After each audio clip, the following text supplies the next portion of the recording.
इस वीडियो में हम समुच्चय निरूपण की दूसरी विधि गुण विधि या समुच्चय निर्माण विधि की बात करेंगे। इस विधि पर जाने से पहले हम थोड़ा आपको रिकॉल कर दें कि इसकी पहली विधि क्या होती थी, किस तरह से निरूपित करते थे कि कोई भी समुच्चय दिया हो तो उसके समुच्चय के अवयवों को हम मझोले कोष्ठक के अंदर कामा लगाकर लिख देते थे। जैसे हम यहाँ पर एग्जाम्पल की बात करें कि 1 से बड़ी तथा 10 से छोटी सभी सम संख्याओं का समुच्चय ए है, तो उसको सूचीबद्ध विधि में लिखो। तो हम क्या करेंगे, इनके सारे एलिमेंट, सबसे पहले एलिमेंट को ज्ञात करते थे, अवयवों को ज्ञात कर लेंगे। तो अवयव क्या हो जाएंगे, 2 हो जाएगा, 4, 6, 8। देखो यही तो होंगी ना, 1 से बड़ी तथा 10 से छोटी सभी सम संख्या यही होंगी।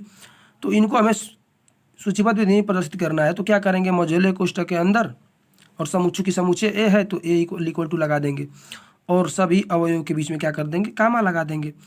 तो ये हो गया हमारा क्या, समुच्चय, सूचीबद्ध विधि हो गया। ठीक है, तो ये था हमारा पहला निरूपित करने की विधि। इस वीडियो में हम बात करेंगे कि गुण विधि द्वारा किसी समुच्चय को कैसे निरूपित करते हैं।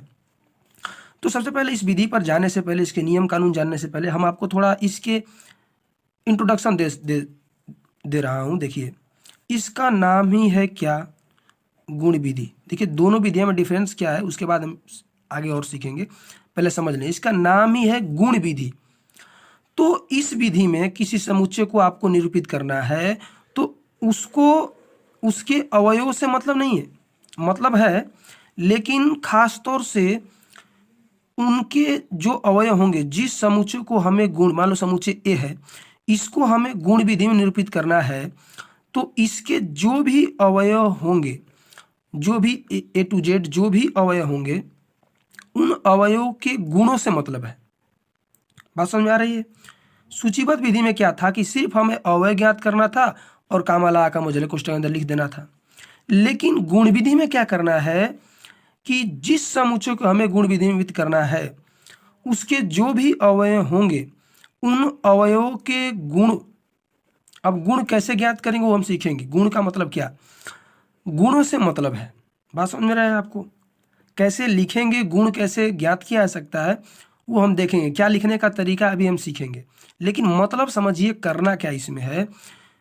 सूचीबद्ध विधि तो आपको मालूम है, बस समुच्चय ज्ञात के अवयव ज्ञात करो और कामा लगा कर मझोले कोष्ठक के अंदर लिख दो, निरूपित हो गया।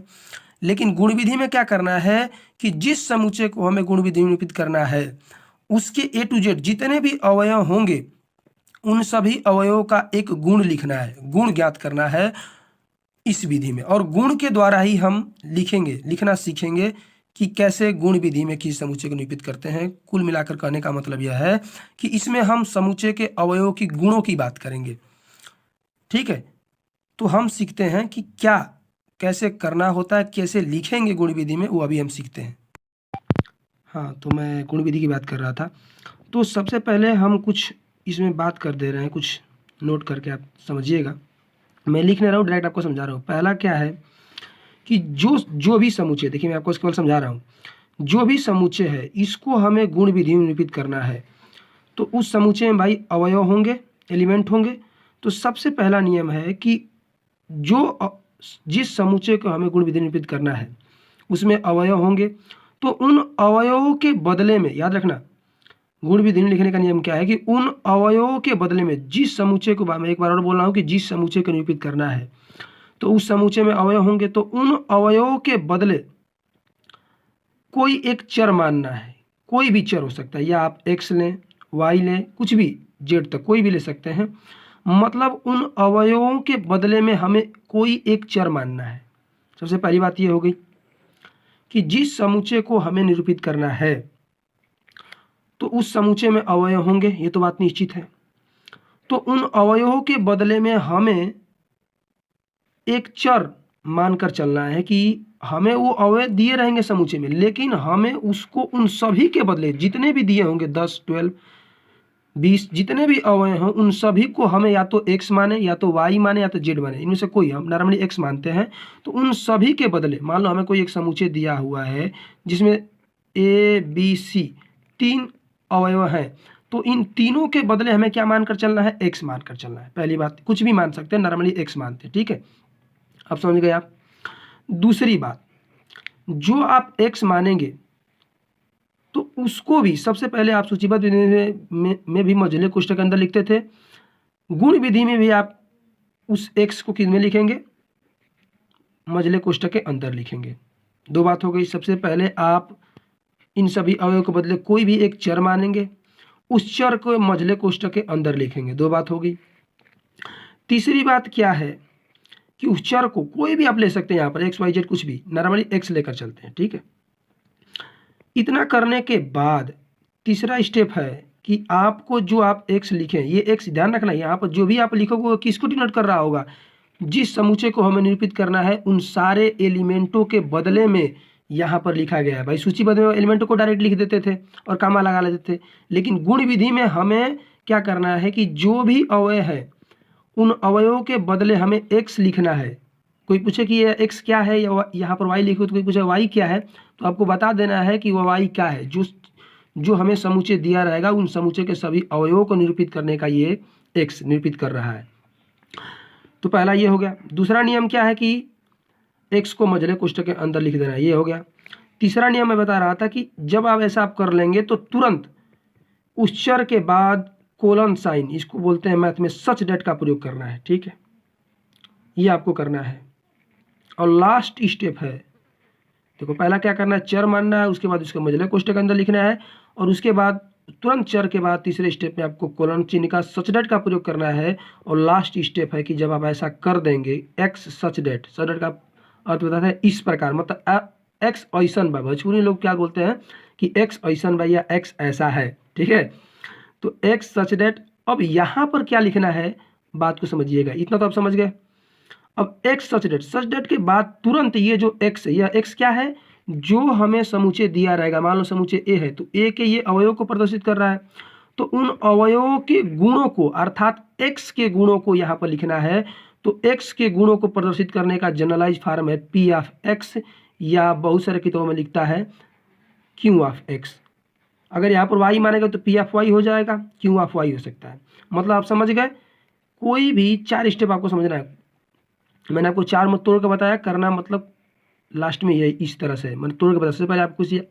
सबसे पहले आपको एक चर मानना है, उसके बाद चर को मझले कोष्ठक के अंदर लिखना है, उसके बाद चर के बाद सच डेट का प्रयोग करना है, उसके बाद जो आपने चर माना है अर्थात जो आपके अवयव होंगे समुच्चय में उन्हीं को तो एक्स मान कर चला हूँ ना, तो उन्हीं एक्स का या उन्हीं अवयवों के यहाँ पर गुणों को लिख देना है। गुणों को प्रदर्शित करने का यह जनरलाइज फॉर्म है। तो यही करना है आपको। मतलब हम कुल मिलाकर आपको बोलें तो मान लो समुच्चय ए को यदि गुण विधि में जनरल फॉर्म में लिखना हो तो a equal to x such that p of x या क्यू ऑफ एक्स, मतलब यही रूप होगा, यही जनरल रूप होता है किसी भी समुच्चय को गुण विधि में लिखने का। मतलब यह जो एक्स है जो हमें सेट दिया होगा उसमें एलिमेंट होगा, और उस एलिमेंट के बदले हम एक्स मानेंगे और एक सच डेट प्रयोग करेंगे और उन्हीं एलिमेंटों के गुणों को यहाँ पर लिख देंगे। तो आई होप आपको समझ में आ गया होगा।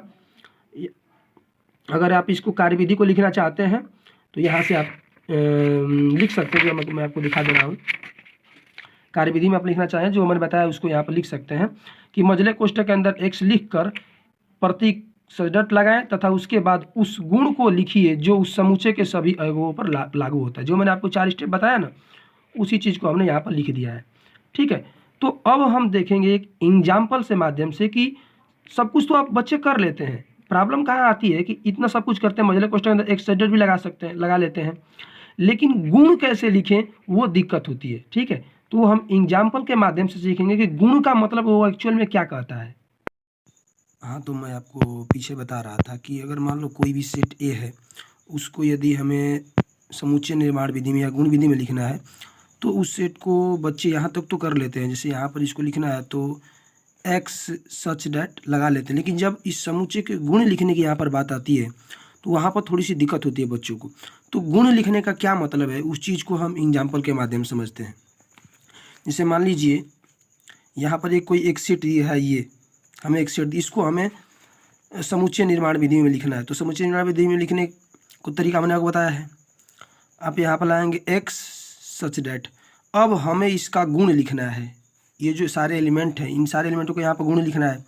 तो गुण लिखने का मतलब क्या है उस बात को समझते हैं। गुण लिखने का देखो मतलब ये होता है ना कि आपको उन अवयवों को ध्यान से देखो और उसको जो यहाँ पर सारे अवयव हैं उनका एक गुण मतलब यहाँ पर लिखो और वैसा लिखो कि जो चीज़ मैं लिखूं लिखी हुई चीज़ से पुनः हम इन अवयवों को प्राप्त कर लूँ। न तो ज़्यादा, ऐसा लिखो कि न तो ज़्यादा अवयव मिले और न ही कम मिले, मतलब हुबहू यही अवयव प्राप्त हो जाए।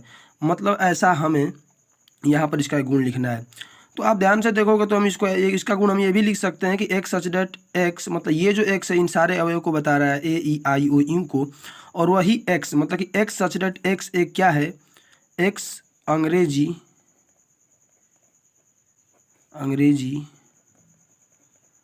वर्णमाला का क्या है, सॉरी थोड़ा यहाँ पर गैप नहीं था तो ये नीचे लिख दिया, ठीक है। तो ये भी इसका एक क्वालिटी हो सकती है। तो आपको जब ध्यान से देखोगे तो उसका हमें ऐसा चीज़ यहाँ पर एक क्वालिटी लिख देना है कि जिसकी सहायता से पुनः हम उन अवयवों को प्राप्त कर लूँ, तो ये इसका एक गुण कहलाएगा, समझ रहे हो। उसी तरह हमें एक यहाँ पर ये एग्जाम्पल है, जब इसको तुम ध्यान से देखोगे, जब तुम अवयवों को ध्यान से देखोगे ना, सभी अवयवों को, तो उनमें कुछ ना कुछ बातें कॉमन मिलेंगी या कुछ पैटर्न दिखाई देगा, समझ रहे हो। तो ऐसा चीज़ लिख देना है यहाँ पर, वही उनकी क्वालिटी हो जाएगी। जो पैटर्न और गुण दिखाई देगा ना, वही चीज़ उनकी क्वालिटी हो जाएगी। और हमें ध्यान रखना है कि ऐसा ही चीज़ लिखना है कि उन अवयवों को पुनः प्राप्त कर लें। मतलब या आप ये बोलें ए ई आई ओ यू, या ये बोलें कि अंग्रेजी वर्णमाला का स्वर, दोनों बात एक ही है, बस रूप चेंज हो गया है, ठीक है। तो जब इनको देखोगे आप 53, 59, 61, 67, 71, 73, तो ये जो सारे हैं, ये इन्हें जब ध्यान से देखोगे तो ये क्या है, इनको यदि हमें गुण विधि में लिखना है तो एक्स सच डेट एक्स, ये ध्यान से देखो, ये क्या है, 50 से तथा 100 के बीच की अभाज्य संख्या है। ध्यान से देखो, है कि नहीं है। तो यदि आप ये बोलें, इन सारे एलिमेंटों को बोलें, या ये बोलें, दोनों बातें कही है। देखो हम इसे लिखने का और भी रूप कई तरीके से लिख सकते हैं, केवल बात समझ में आनी चाहिए, ठीक है। देखो हम इसको ऐसे भी लिख सकते हैं, इसी चीज़ को कैपिटल एम इक्वल टू, यहाँ पर ऐसा लिखा कि एक्स सच डेट एक्स एक अभाज्य संख्या है, लेकिन एक्स एक अभाज्य संख्या है, लेकिन एक्स अब अभाज्य संख्या तो कहाँ से कहाँ तक है अभाज्य संख्या, उसको भी बताना पड़ेगा। तो इसी चीज़ को इसी रूप चेंज कर, देखो मैं ऐसे भी लिख सकते हैं कि 50 से बड़ा है एक्स लेकिन 100 से छोटा है। बात कंप्लीट हो गई। मतलब ये जो चीज़ है यही चीज़ है, दोनों सेम चीज़ है, बस लिखने का तरीका अलग अलग है। तो हम किसी भी समुच्चय को रोस्टर विधि में तरह तरह से रूप में लिख सकते हैं, लेकिन बात एक ही होनी चाहिए, ठीक है। तो बहुत सारे उदाहरणों में ऐसे लिख सकते हैं, और बहुत सारे आप उदाहरण आएंगे जिसको आप डायरेक्ट इस तरह से नहीं लिख सकते, उनको बीजगणितीय रूप में लिखना होगा। जैसे मैं एक और एग्जाम्पल की यहाँ पे बात करूँ, जैसे मान लीजिए हमारे पास एक कोई सेट है, ये कोई हमारे पास सेट है, उस सेट में हमारे पास एलिमेंट हैं, मान लीजिए 3, 9, 12, और मान लीजिए जैसे और 6 ले लेते हैं, छूटिए 6, 9, 12, यहाँ पर कोई एलिमेंट, ठीक है। ये हमें सूचीबद्ध विधि में लिखा हो, इसको हमें रोस्टर विधि में लिखना है, ठीक है। तो इसको रोस्टर विधि में आप यहाँ पर ऐसे नहीं लिख सकते कि एक्स एक या भाज्य संख्या है या प्राकृतिक संख्या है, मतलब इनमें कोई खास एक पैटर्न नहीं है कि डायरेक्टली ऐसे लिख सकते हैं। तो ऐसे ही एग्जाम्पलों में आपको थोड़ा सोचना पड़ेगा कि इसको कैसे गुण विधि में लिखें। देखिए इसको गुण विधि में लिखने का मतलब, इन सारे एलिमेंटों को आप ध्यान से देखें, उनमें कुछ ना कुछ कॉमन या कुछ ना कुछ पैटर्न दिखाई देगा आपको, ठीक है। तो जब यही दो तरीका है कि उनमें या तो कुछ ना कुछ कॉमन सारे एलिमेंटों को या कुछ पैटर्न दिखाई देगा।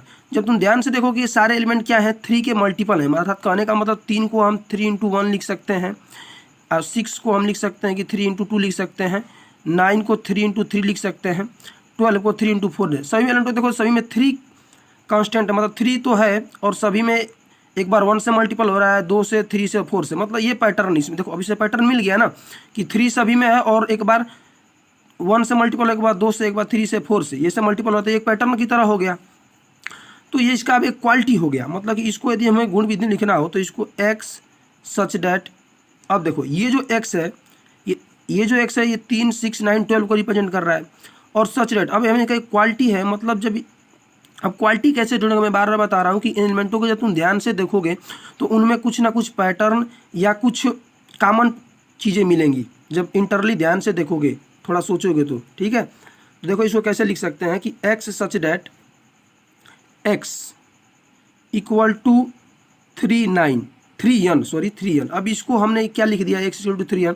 तो देखो इस चीज़ को रिप्रेजेंट करने के लिए हम x तो इन सभी को रिप्रेजेंट कर रहा है, ये वाला x, और ये जो है ये बता रहा है कि ये कैसा x है। तो ये जो सारे x हैं ये 3n मतलब 3 के मल्टीपल हैं। और n क्यों लगाया, क्योंकि यहाँ पर देखो ये बार बार चेंज हो रहा है, तो जो चेंज होता है उसको वेरिएबल के रूप में लिखते हैं। तो x इक्वल टू 3n। और अब अगर मैं यहाँ पर छोड़ दूँ तो ये जो बात है इससे यह स्पष्ट नहीं हो रहा है कि इसमें कौन कौन से एलिमेंट है। ये बात यहाँ तक अभी अधूरी है। क्यों, क्योंकि 3n का मतलब कहाँ से, ये तो केवल इसमें 4 ही एलिमेंट है। तो n को भी हमें बांधना पड़ेगा कि n कहाँ से कहाँ तक लें। तो अगर मैं n को बांधूँ तो लिख सकता हूँ कि n greater than equal to n greater than equal to 1 and less than equal to 4। अब बात जाके क्या हो रही है, स्पष्ट हो जा रही है कि मतलब इस चीज़ को हम ऐसे लिख सकते हैं। क्यों, कि जब n बराबर 1 रखोगे तो 3 मिलेगा, 2 रखोगे तो 6, 3 रखोगे तो 9 और 4 रखोगे तो 12। मतलब इस तरह से हम इसको लिख सकते हैं। मतलब कोई भी चीज़ हो, गुण में लिखने का मतलब यही है कि हमें यहाँ पर ऐसा सोच करके व्यवस्थित करके लिखना है कि हम जो चीज़ यहाँ पर लिखें उस चीज़ की सहायता से पुनः हम इस चीज़ को प्राप्त कर लें जो हमारे पास एलिमेंट है। कुछ भी नहीं लिख सकते। बहुत सारे बच्चे क्या करेंगे, मान लीजिए जैसे ऐसे लिख देंगे कि x such that x equal to 3n, और यहाँ पर इसको नहीं लिखेंगे, ये वाला जो पोर्शन है। तो ये बात स्पष्ट नहीं हो पाई, ये बात गलत हो जाएगी, ये इसका गुण नहीं हो सकता। क्यों, क्योंकि ये जो हमने लिखा है यहाँ से हम इस चीज़ को यहाँ पर नहीं प्राप्त कर सकते। अब n क्या है बताना पड़ेगा ना कि n कहाँ से कहाँ तक है। तो ये आपको सोचना है। और हम काफ़ी सारे एग्जाम्पल लेंगे। तो यहाँ पर मैं एक और एग्जाम्पल लिया हूँ। इस सेट को आप देखिए, इसको हमें गुण विधि में लिखना है। तो मैं आप गुण विधि में लिखने को बार बता रहा हूँ कि इसमें हमें इनके गुण की लिखने की बात होती है। तो यहाँ तक लिख लेते हैं पहले कि x सच डैट। अब हमें इसके गुण को लिखना है। तो गुण से लिखने का मैं तात्पर्य है कि मैं इसको बार बार आपको बोल रहा हूँ कि आप इन सारे एलिमेंटों को ध्यान से देखिए, उसमें कुछ ना कुछ पैटर्न दिखाई देगा। तो अब जब इनको ध्यान से ऑब्जर्व करेंगे देखेंगे कि ये क्या है, 5 के पावर के रूप में सारे के सारे एलिमेंट है। देखिए 5 की पावर 1 है यहाँ पर, 25 का मतलब कि 5 का पावर 2, 125 का मतलब कि 5 का पावर 3, और ये 5 का पावर 4। मतलब ध्यान से आप देखेंगे ना तो आपको जरूर कुछ ना कुछ ऑब्जर्व हो जाएगा। ठीक है, तो आपको एक पैटर्न दिखाई दे दिया ना कि ये जितने सारे एलिमेंट है ये क्या है, 5 के पावर समथिंग, 5 के पावर के समथिंग में। ठीक है, तो मतलब कि 5 की घातें कुछ ना कुछ है, मतलब 5 के घात के रूप में। तो इन सारे एलिमेंटों का ये पैटर्न, एक क्वालिटी हमें झलक रही है। तो इस क्वालिटी को कैसे लिखेंगे कि x such that x equal to, अब ये x जो है किसके रूप में है कि वो 5 के घात के रूप में। तो 5 का पावर कितना होगा, यहाँ पर n लिख दें या कोई भी वेरिएबल लिख सकते हैं, 5 घात n लिख दें। ठीक है, लेकिन अब n कुछ भी नहीं हो सकता, तो n को भी बताना पड़ेगा ना कि घात कहाँ तक गई है, 4 ही तक घात गई है ना इन सारे को देखकर, ये नहीं कि 7 तक लिख दे, नहीं। तो इसका मतलब n को भी आपको बताना पड़ेगा इधर। तो x such that x equal to 5 की पावर n लिख दे। ठीक है, अब आपको क्या करना है, n को भी रिस्ट्रिक्ट कर देना है। मतलब n कहाँ से कहाँ थे उसको भी यहाँ पर लिख देना। तो n कहाँ से कहाँ हो सकता है, मतलब n मतलब ये घात, मतलब कि जो एक हो सकता है या 1 से बड़ा होगा, लेकिन 4 या 4 से क्या होगा, छोटा होगा। तो यही बस कर देना है आपको, सुन रहे बात को। और n भी बता देंगे, आप आगे भी चाहो तो अभी लिख सकते हो कि n क्या है। n भाई नेचुरल नंबर है, बिलोंग्स टू n, बिलोंग आपको मैं बताऊंगा अभी। इतना भी लिख दोगे ना तो फिर भी बात समझ में आ जाएगी, मतलब ये इसका एक गुण हो गया। तो अब ये चीज़ सबसे मेन पॉइंट है, ये चीज़ कैसे मैं लिख रहा हूँ। इस चीज़ को लिखने के लिए आपको एलिमेंटों को ध्यान से देखना होगा। तो आपको कुछ ना कुछ ऑब्जर्व होगा, जब ध्यान से तुम इसको देख रहे हो तो आपको मालूम हो गया ना कि ये 5 के घात के समथिंग के रूप में सारे के सारे एलिमेंट है। तो आप इसको मैंने ऐसे लिख दिया।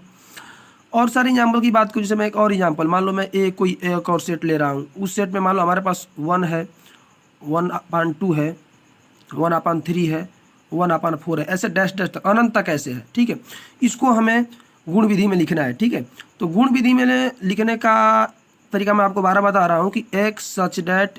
अब हमें यहाँ पे इसको गुण को खोजना है। तो गुण का खोजने का मैं बता रहा हूँ आपको कि आप उस सेट के प्रत्येक एलिमेंट को ध्यान से देखिए, उनमें कुछ ना कुछ कॉमन या एक जैसा प्रतीत होगा। सारे के सारे एलिमेंट में कुछ कॉमन या कुछ पैटर्न दिखाई देगा आपको।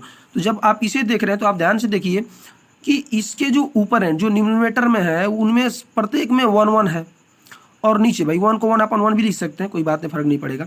तो आप ध्यान से देखिए कि सारे एलिमेंटों में एक चीज़ कॉमन दिखाई दे रही है आपको कि एक तो ऊपर, सभी के ऊपर है, और डिनोमिनेटर में वैल्यू चेंज हो रही है, कभी 1 हो रहा है, कभी 2, कभी 3, कभी 4, ऐसे 5 से बढ़ता जाएगा, मतलब 1/5 होगा, 1/6 होगा, ऐसे बढ़ता जाएगा। लेकिन एक चीज़ कांस्टेंट है कि ऊपर सभी के क्या है, 1 है। तो इसका मतलब इसको हम यदि मैं चाहूँ तो x = 1 बाई n के फॉर्म के रूप के सारे हैं। अब n कैसे लिख दिया, क्योंकि नीचे ये चीज़ बदल रही है, एक तो कांस्टेंट, मतलब इस चीज़ को हम ऐसे लिख सकते हैं x = 1/n, लेकिन n को हम केवल बता देंगे, काम हो जाएगा। तो n कहाँ से कहाँ तक है, ये तो हम निश्चित नहीं, n तो इसे अनंत तक जा रहा है, तो n belongs to capital N, मतलब कैपिटल N का बिलोंग्स टू अभी बताऊंगा आपको आगे लेक्चर में।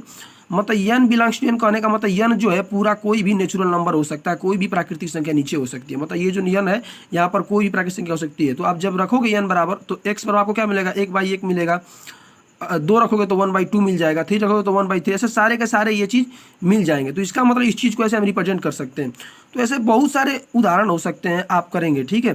केवल आपको एक ही चीज़ का ध्यान रखना है कि आप उनके एलिमेंटों को ध्यान से देखोगे और उनमें कुछ आपको या तो कॉमन मिलेगा या कुछ पैटर्न दिखाई देगा, तो उसी चीज़ को यहाँ पर गुण विधि में गुण के रूप में उसको लिख देना है। तो आई होप आपको समझ में आ गया होगा कि किसी भी चीज़ को गुण विधि में कैसे लिखते हैं, ठीक है। आगे की वीडियो में हम देखेंगे कि बिलोंग्स टू का ये जो साइन है इसके बारे में पढ़ेंगे।